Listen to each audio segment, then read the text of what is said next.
Vou te falar em Fórmula 1, a cada notícia que você me dá para comentar, esta hoje aí é para abalar muito o mundo da Fórmula 1, tanto entre os telespectadores como de forma interna, né? Flávio Briatore, um cara muito controverso, histórico também, né? Acho que seria injusto só falar dos pontos negativos. O Briatore foi um grande chefe de equipe, apesar do Singapore Gate, né? Ele pode estar de volta à Fórmula 1, tá quase certo disso, né? O próprio já apresentou em seu Instagram que irá iniciar um novo capítulo dentro da Fórmula 1. E não é pouca coisa não. Pelo que estão dizendo, ele vai virar o chefe da empresa que comanda a publicidade da Fórmula 1. VIPs, patrocínios, gerência de circuitos, isso tudo estaria na mão de um cara que talvez é o chefe do maior escândalo da história da categoria, né? É o Stefano Domenicali aí, sua presidência, que até agora tem dado o que falar, e é uma grande decepção. Eu esperava que, por ser um cara um pouco mais antigo, que fosse um pouco mais Eccleston, um pouco mais tradicional, né?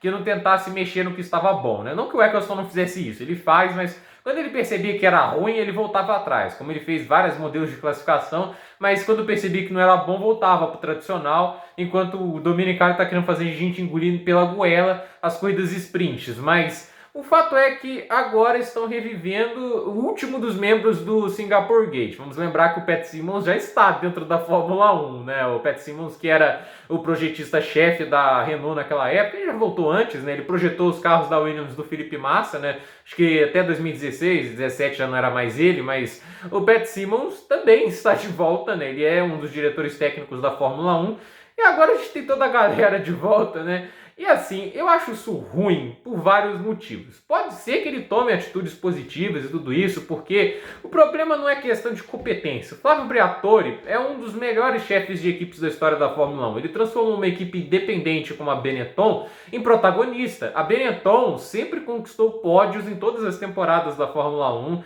se tornou uma das equipes com muitas vitórias na categoria. Ele levou uma equipe, cara, assim, independente ao título de construtores da Fórmula 1. Isso é algo grande, né? Ele foi o cara que trouxe Michael Schumacher para uma equipe grande. Tirou ele da Jordan quando ele fez aquela primeira grande apresentação dele na Fórmula 1 em Spa em 1991 e demitiu o brasileiro Roberto Pupo Moreno para colocar o Schumacher lá. E isso foi um dos grandes motivos da ascensão meteórica da Benetton, que ganhou o título de 95 construtores e de pilotos em 94 e 95. Então, assim, ele trouxe o Schumacher e ele foi o cara que trouxe Fernando Alonso também para a Fórmula 1. Um cara que soube peneirar muito bem talentos, né? E ele liderou a Renault, né? Ele transformou a Renault numa equipe, assim, de ponta, né? Desde dos anos 2000 começou a crescer. Em 2005 e 2006 foi uma equipe impressionante. Um cara que conhecia muito dentro da equipe, né? Ele sabia muito de mecânica, né? Vai lembrar que o Briatore era um mecânico agrônomo, né? Ele trabalhava com tratores, né?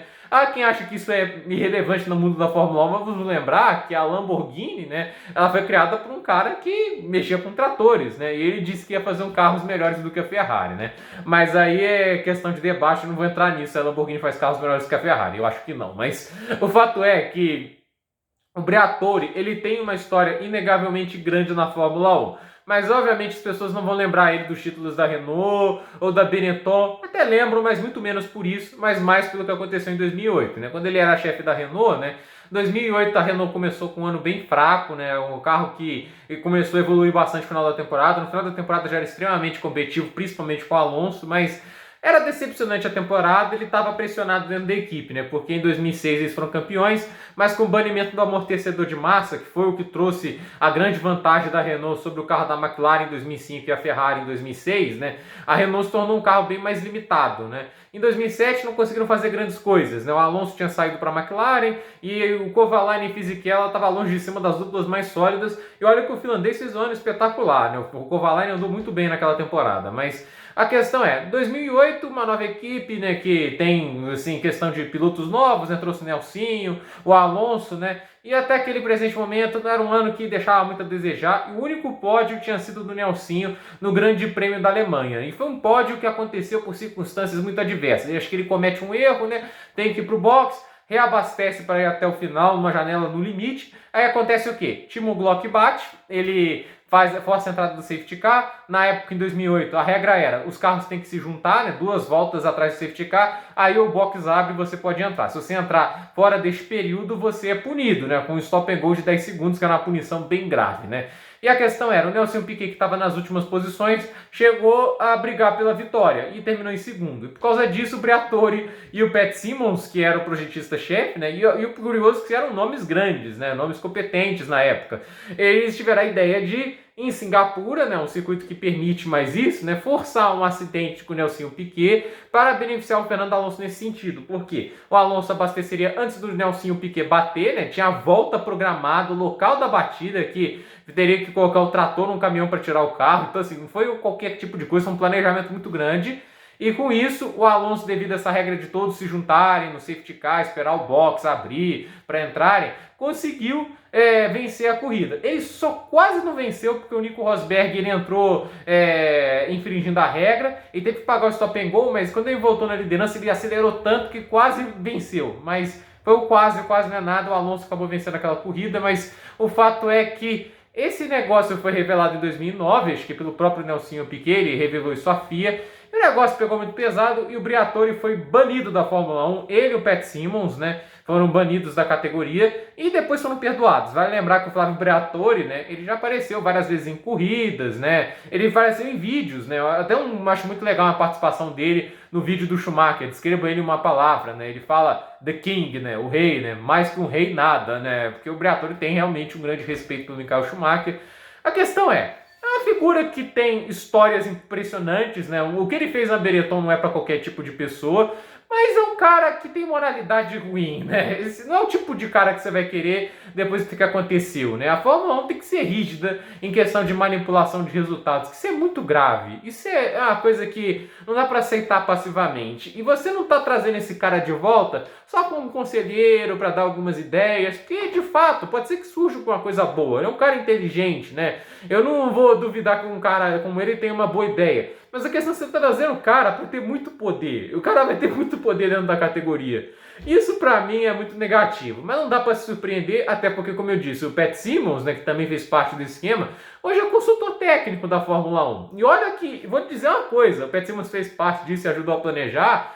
Ele previu que os carros mais largos iam ser ruins e os caras ignoraram ele, né? Isso também é uma coisa interessante. A Fórmula 1 chama os caras e ignora, né? O Pat Symonds falou que os carros mais largos iam prejudicar muito o espetáculo e ele estava muito certo, né? Mas eu quero dizer simples, né? Chamaram os caras de volta, né? A Fórmula 1 é um negócio, queira ou não, eles não vão pensar tanto em moralidade, vão pensar no que dá mais dinheiro, né? E é também um círculo de amizades, né? Quem tem amizade com os caras, tem os contatos, vai acabar recebendo a oportunidade cedo ou tarde. Por isso, o Fábio Briatore acaba sendo um dos escolhidos, né? Se fosse para chamar um chefe de equipe, chamava o Ron Dennis, né? Acho que esse seria um cara muito melhor, até por ser um cara assim, um chefe de equipe melhor do que o Fábio Briatore foi, né? Mas o fato é que é esse o tipo de coisa que a Fórmula 1 está fazendo hoje, né? Eu vou dizer uma coisa, esse ano, as tomadas de decisões dos presidentes da Fórmula 1 tá um desastre, cara, assim, as corridas sprint, o calendário que foi feito, né? Até tem algumas corridas que eu não vou negar, que eu gosto de tudo isso, mas, poxa, é muito mal montado, cara. É muita coisa assim que você fica olhando e fala, nossa Deus, cara, dá muito medo pelo futuro da categoria, né? O Briatore agora podendo ter um cargo muito grande, pelo jeito vai acontecer, o fato de ter anunciado. E vamos ser sinceros, a Fórmula 1 está cagando, os caras que estão lá cagando para a reação pública. Isso aí não afeta em nada. É só lembrar, eles falam Erase as One, né, aquele discurso bonitinho, com a bandeirinha do arco-íris e tudo isso, e os caras vão correr na Arábia Saudita, no Catar, no Emirados Árabes Unidos para fechar a temporada. Oh, isso mesmo, Erase as One, né? Vamos para países do Oriente Médio, né, onde assim, nem as mulheres, entende, né, não têm direitos como os homens, tudo isso, né? Isso para não ser os homossexuais que eles estão dizendo defender, mas o que eu quero dizer é isso, né? A Fórmula 1 não tá nem aí para recepção pública. Os que eles querem é dinheiro, é um negócio, né? E eles vão gerenciar isso como negócio. Mas também tem o ciclo de amizades e o Briatore acaba sendo muito beneficiado. Tomara que me surpreenda, né? Eu não gosto por causa da moralidade, acho ruim, mas vai que o cara tem boas ideias. Talvez seja que a categoria às vezes precisa, um cara mais velha guarda, porque eu tô com muito medo do que os empresários americanos estão fazendo recentemente com a Fórmula 1, né? O que eles podem modificar na categoria, estão modificando coisas boas, né? Pode ser que um cara da velha guarda seja bom, mas que por causa de todo o histórico que acompanha o Briatore, eu não gosto nem um pouco dessa decisão. Gente, por esse vídeo é isso. Dúvidas nos comentários, deixe seu like, se inscreva no canal, compartilhe este vídeo e até o próximo vídeo.